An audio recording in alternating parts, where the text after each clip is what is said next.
Boa tarde, gente. Estou aqui com a Dani. Hoje a gente vai falar como vocês podem começar a pensar sobre acessibilidade hoje. Onde que vai?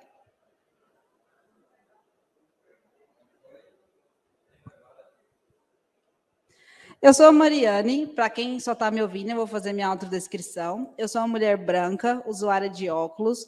Eu tenho cabelo curto, na altura da orelha, ele é cacheado e um pouco volumoso. Eu estou usando uma camisa preta e tenho o desenho do contorno do meu estado de Goiás. No meu slide tem a minha foto, uma imagem do link do meu perfil do LinkedIn.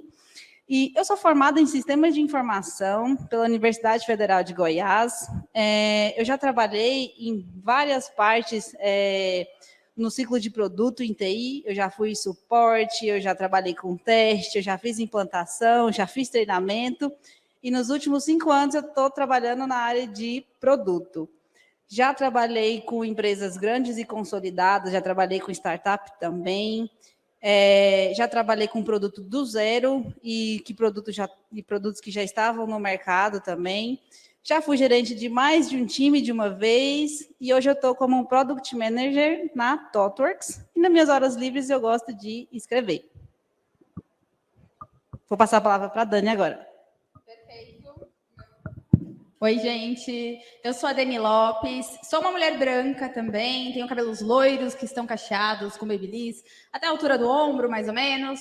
Estou vestindo uma blusa preta, com alguns coraçõezinhos vermelhos, calça preta também, assim como a Mari, uso óculos de armação arredondada, eles são na cor marrom também. Diferente da Mari, eu fiz uma trajetória de migração de carreira, então eu fui arquiteta, atuei durante alguns anos no mercado de construção civil, e aí decidi fazer minha migração de carreira para produto. Já atuei com Open Innovation, trabalhando com produto, e hoje eu atuo na ThoughtWorks, junto com a Mari também, sou Product Manager, e também já atuei aí em paralelo, em projetos paralelos, para fazer teste e aprender cada vez mais em uma SecStech.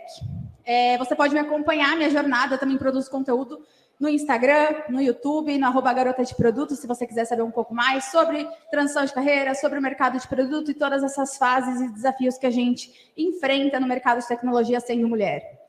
No meu slide aqui, vocês podem verificar, tem uma imagem minha, uma foto no canto direito e um QR Code com o link do meu LinkedIn, caso alguém queira trocar uma mensagem comigo, me mandar uma mensagem para a gente conversar. Bom, para começar, eu acho que quando a gente fala de acessibilidade digital, a gente tende a pensar sempre em acessibilidade somente para pessoas com deficiência. Só que a acessibilidade digital, ela é uma acessibilidade para todas as pessoas. Por quê? Ela deve garantir acesso à informação, ela deve garantir uma comunicação direta. Essa pessoa tem que ter acesso independente de quem seja ou de onde ela acesse isso, tá? Então, acessibilidade, deixando aqui bem claro, que ela é para todas as pessoas. E quando a gente fala de comunicação e como Product Managers aí, eu acho que todos os papéis no mundo, todas as funções em empresas, a comunicação é uma das habilidades mais importantes. Mas como pessoa de produto, ela acaba sendo ainda mais importante. E como que a gente pode melhorar essa comunicação, já que a gente sabe que uma das maiores dores das pessoas de produto são a gestão de stakeholders, né? E justamente, no final do dia, os problemas eles acontecem porque a gente não tem uma comunicação boa. Eles acontecem por problemas de comunicação. Então, como que a gente pode melhorar a nossa comunicação hoje? O primeiro passo, se você tem uma pessoa PCD no seu time, você tem um usuário PCD que você vai entrevistar, é a comunicação direta. Algumas pessoas, às vezes, por medo de errar, ou por medo de se sentir inconveniente, de se sentir constrangido com algum erro, por falta de conhecimento, muitas vezes, evitam uma comunicação direta com a pessoa que é surda, com a pessoa que é cega, e acabam se dirigindo a pessoas terceiras para fazer essa comunicação. Então, não faça isso. Acho que o primeiro ponto é você ser direto, entender se tem alguma necessidade especial que você precisa, às vezes, de um intérprete, de um auxílio, mas se comunique diretamente com essas pessoas. O segundo passo, muito importante para uma pessoa de produto, é mapear os stakeholders, independente de quem seja, né? Normalmente, a gente faz uma planilha para entender quem são os stakeholders, quais são os cargos, quais são as melhores formas de se comunicar com aquela pessoa. Algumas pessoas são por e-mail, outras pessoas, às vezes os usuários, é melhor pelo WhatsApp. Então, assim, mapeiem isso e saibam quais são as formas de você entrar em contato com essa pessoa. Pô, tem alguém no meu time que precisa de intérprete de Libra. Então, eu preciso garantir que as reuniões tenham uma intérprete de Libra, tá? Então, o mapeamento de stakeholder vai te ajudar muito nisso.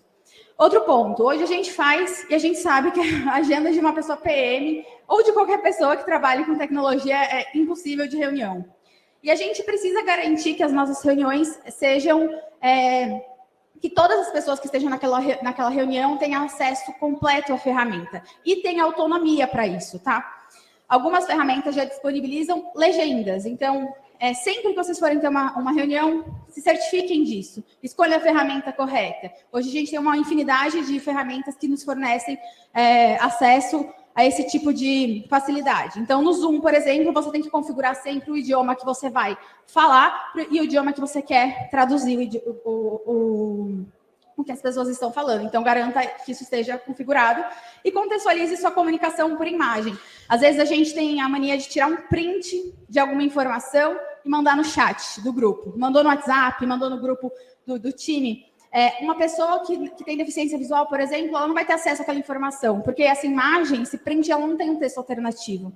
Então, independente disso, contextualize aquela imagem. Galera, essa informação sobre esse dado que nos deu esse insight. Então, contextualize isso. Você está melhorando a sua comunicação e garantindo que a informação que você quer seja passada.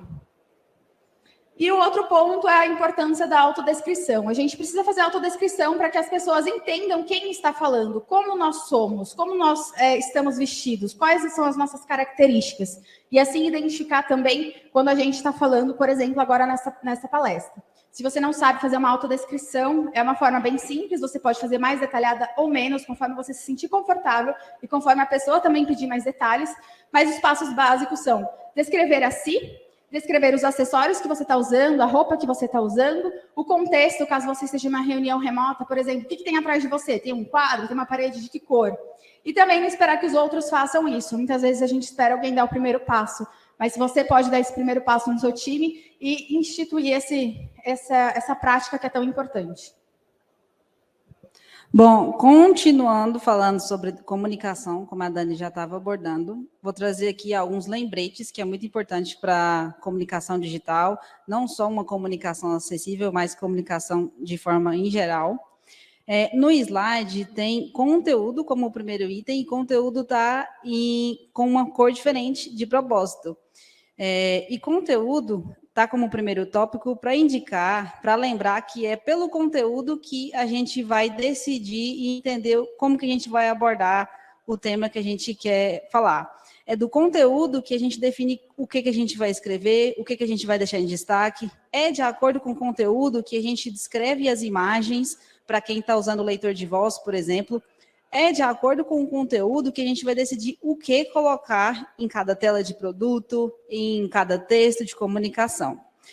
Tem alguns tópicos aqui como escrita, que é lembrando para a gente sempre escrever com alinhamento à esquerda, sem justificar, e usando fonte sem serifa, porque isso pode atrapalhar a concentração e fica melhor para a leitura. E lembrando de usar sempre os destaques com intenção, de acordo com o conteúdo. Então, a gente tem que lembrar do que a gente for colocar ou em itálico ou em negrito, tem que ser de acordo com o conteúdo que você quer passar. O outro tópico é sobre texto alternativo. Aqui no slide tem uma imagem e 2 exemplos de texto alternativo que você pode usar para essa mesma imagem. O primeiro exemplo é foto de criança e outro exemplo, foto de criança brincando com um cachorro em um parque. E esses 2 exemplos, nenhum significa que é bom ou ruim. Isso depende do conteúdo que você quer passar. Lembrando que texto alternativo deve ser colocado se a sua tela de algum produto, o seu texto, tem alguma imagem que passa alguma informação. Se essa imagem for só de estética, por exemplo, se nesse slide tivesse um círculo, algum quadrado, enfim, que fosse só de estética, eu não precisaria descrever, não precisaria de um texto alternativo. Texto alternativo, só lembrando para quem não sabe, é o que pessoas que usam leitor de voz passando pela tela vai ver. Então, vai conseguir entender a imagem, não vai estar vendo a imagem, mas usando o leitor de voz, ele vai ler o que está no texto alternativo.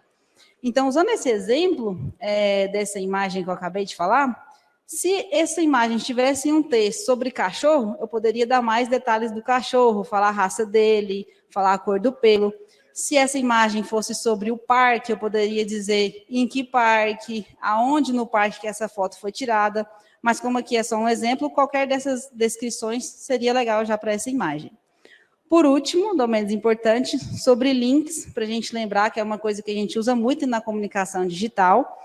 Tem 2 exemplos, um não tão legal e o outro bom, de como usar links. O primeiro está escrito site do DDC, tracinho de DevConf, tracinho aqui. Se a gente colocar o link dessa forma, quem estiver usando o leitor de voz ou a navegação por teclado, porque usando a navegação por teclado a gente vai direto nos objetos que têm ações, então se a tela tiver mais de um link, a navegação por teclado pode ficar pulando de aqui para aqui, e o leitor de voz vai ler só aqui, aqui, aqui. E a pessoa que está usando o leitor de voz pode não saber a que link que esse aqui se refere. Então, o jeito certo da gente utilizar essa URL é colocando a URL no que se refere nas palavras todas. Por exemplo, site do DevConf, e com todas essas palavras sendo link.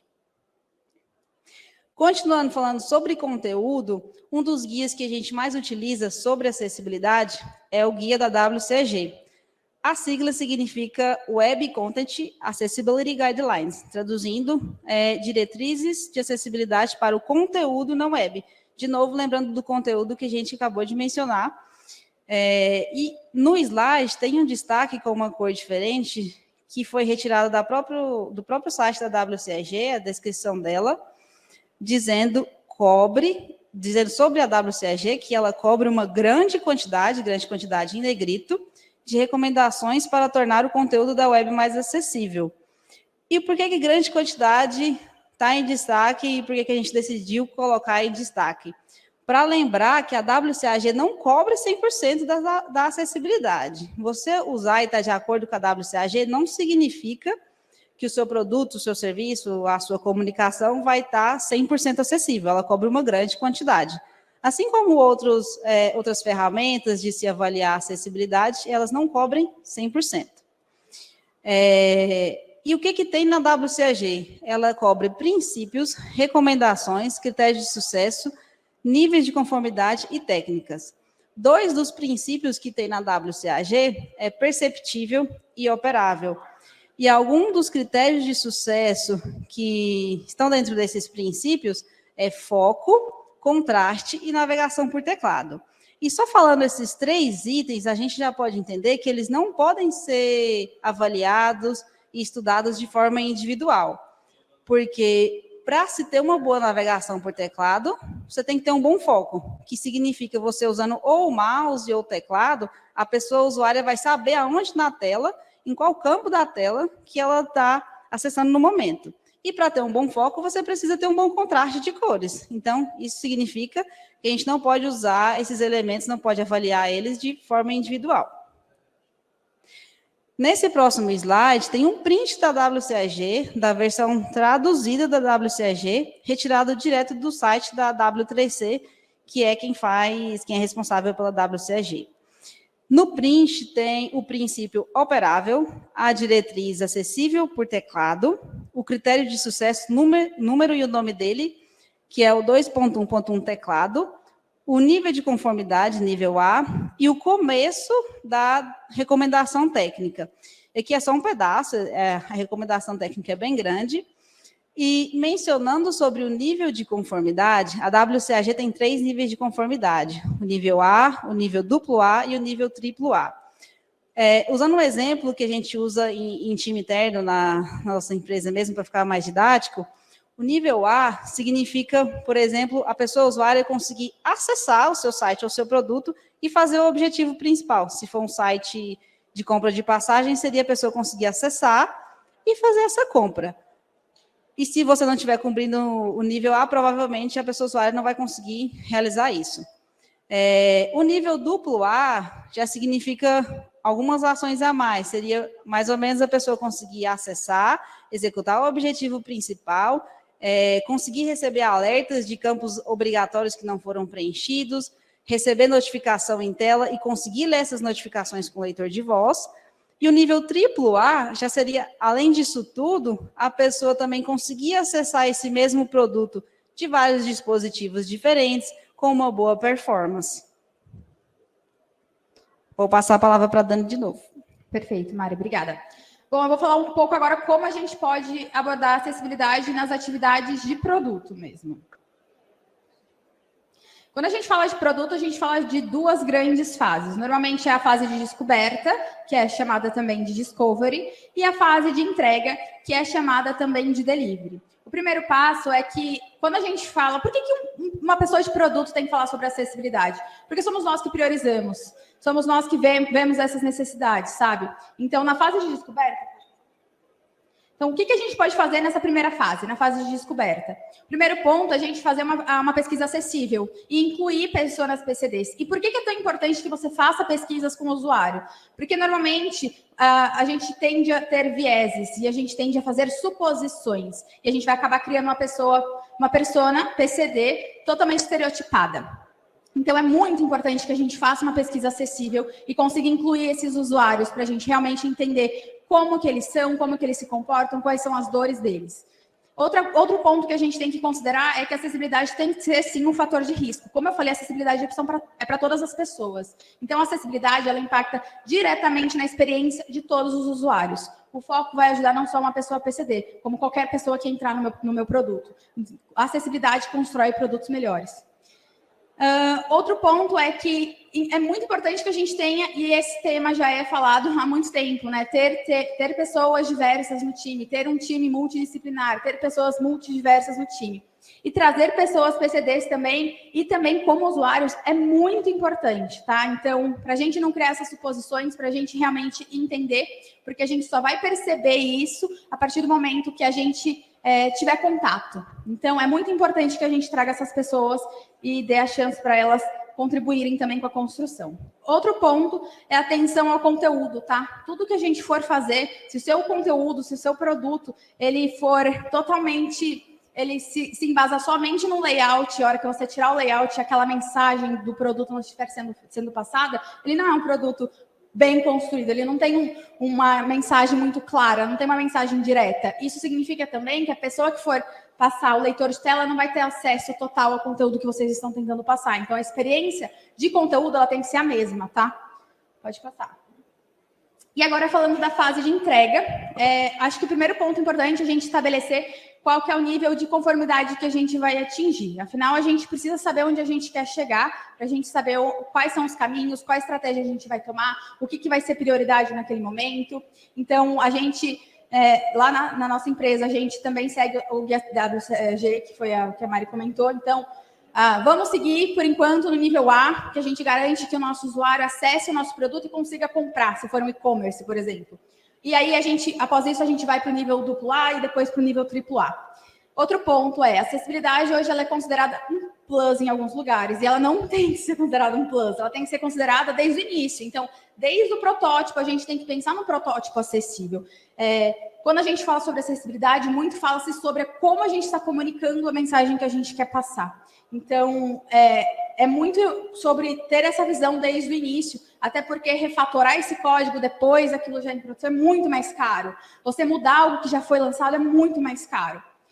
Outro ponto, faça testes de acessibilidade. Hoje a gente tem diversas ferramentas semi-automatizadas que nos disponibilizam. Então, você entra no browser, ela já passa meio que um scanner na sua plataforma, na nossa página, já verifica quais são as violações de acessibilidade que existem, vocês já conseguem corrigir. Isso está aí à mão de todo mundo, é fácil a gente fazer isso. E também fazer os testes manuais, com leitor de tela e também com o teclado. Se a gente conseguir navegar com o teclado na página, a gente já está garantindo um acesso ali a mais, tá?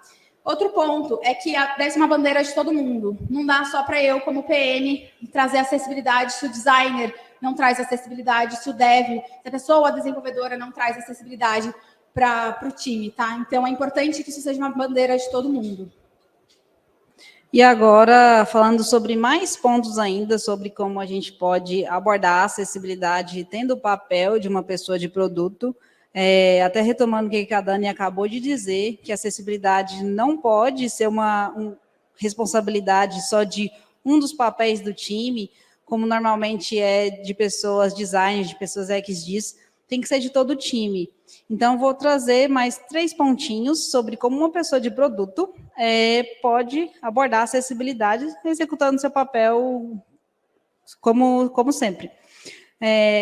Um dos pontos que eu vou abordar é priorização, escrita de histórias e os critérios de aceites para essas histórias e como identificar oportunidades. Sobre priorização, no slide tem um print de uma adaptação da matriz de esforço versus impacto, que é conhecida por quem é de produto, mas eu usei como item de priorização nessa matriz os níveis de conformidade da WCAG. Então, no primeiro quadrante, que normalmente nessa matriz a gente decide que a gente vai priorizar primeiro, vai fazer primeiro, que é referente ao que se tem menos esforço e mais impacto, a gente vai fazer primeiro as coisas que se referem ao nível A, o nível mais básico da WCAG, ao nível de conformidade A. Fazer segundo o nível duplo A, fazer terceiro o nível triplo A. E outra adaptação é que nessa matriz, normalmente, no quarto quadrante, o que se tem mais esforço e menos impacto, a gente evita de fazer. Mas assumindo que para acessibilidade, tudo que a gente pode fazer para deixar um produto mais acessível, a gente não pode evitar de fazer, a gente tem que tentar fazer. Então, coloquei, está escrito bem pequenininho ali, fazer por último. É o que a gente pode deixar por último de ser feito, mas não evitar de fazer. Aqui tem um exemplo de escritas de histórias, também retomando o que a Dani disse, que não pode ser uma coisa a mais a acessibilidade. A acessibilidade não pode ser um plus, não pode ser exceção. A acessibilidade tem que estar nos seus critérios de aceite de uma feature.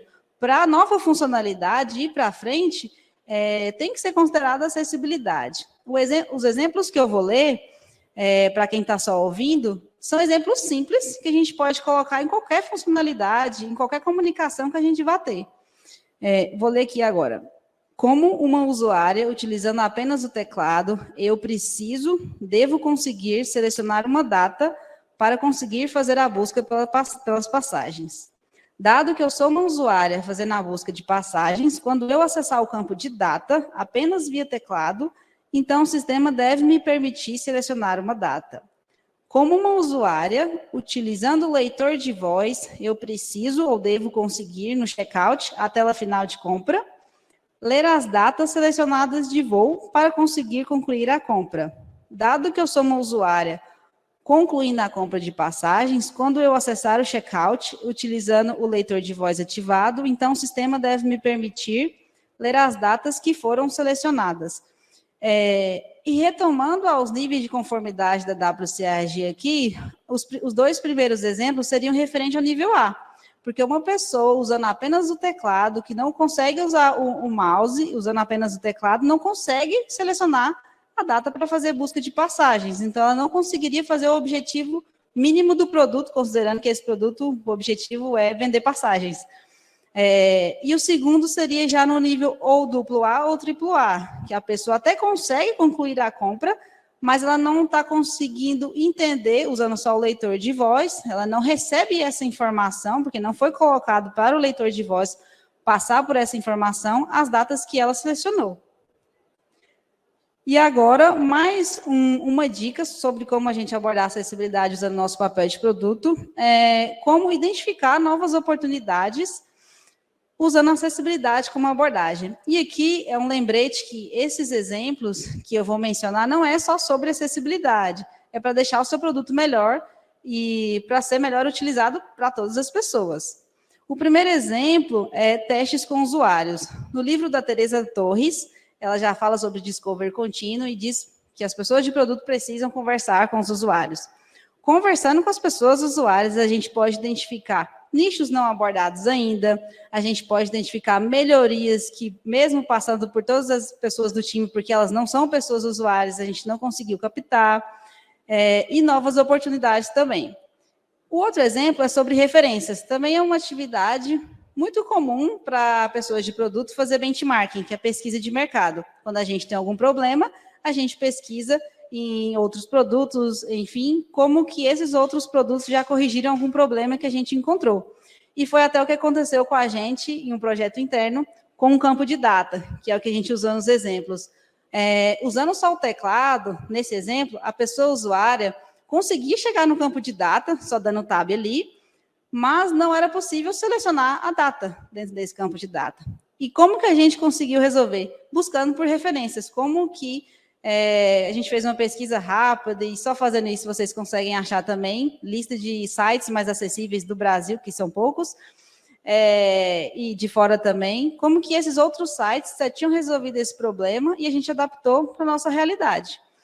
E, por último, a gente escreveu métricas de acessibilidade, mas lembrando de novo que essas métricas têm que ser olhadas não só sobre como acessibilidade, é como você está deixando o seu produto melhor. Se um produto tem boas notas de métricas de performance, de disponibilidade de uso, de experiência de usuário, por exemplo, ele é um produto melhor para pessoas com deficiência ou, no geral, para todo mundo.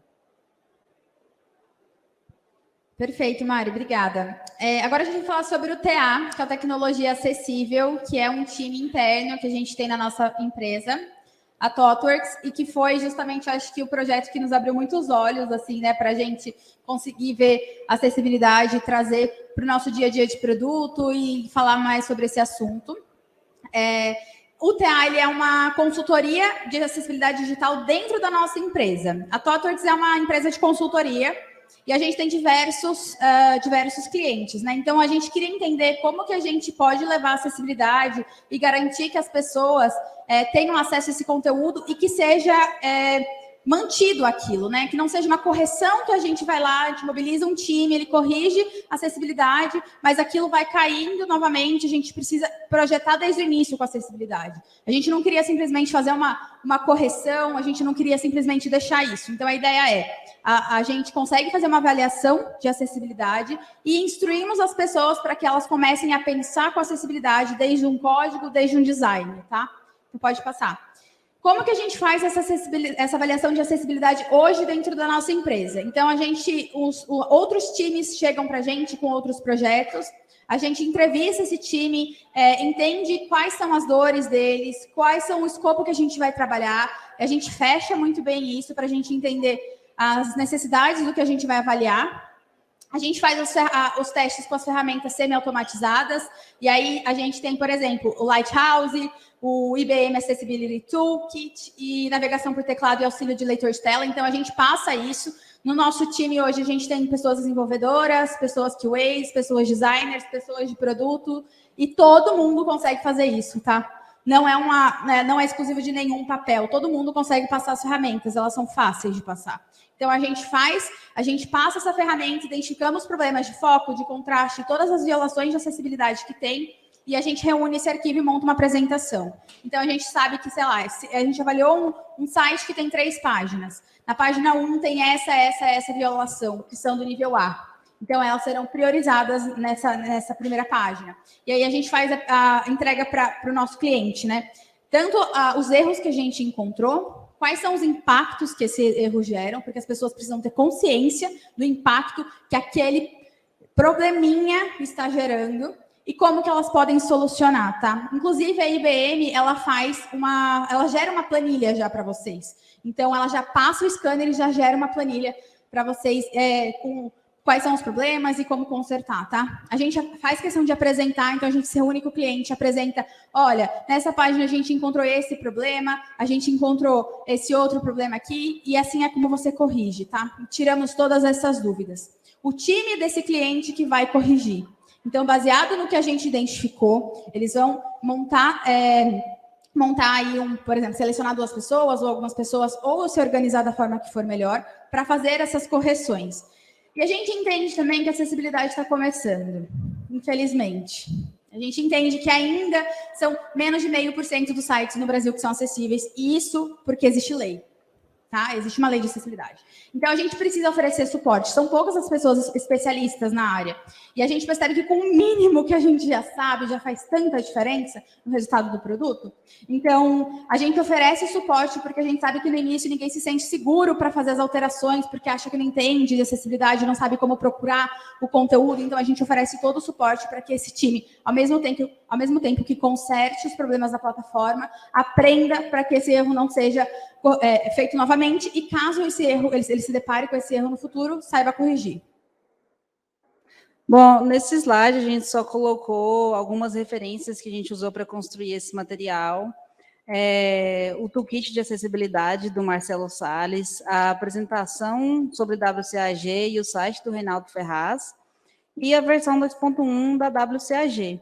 E antes de finalizar, vou perguntar se alguém tem alguma dúvida, né? Não sei se no chat alguém tem alguma dúvida que vai passar para a gente.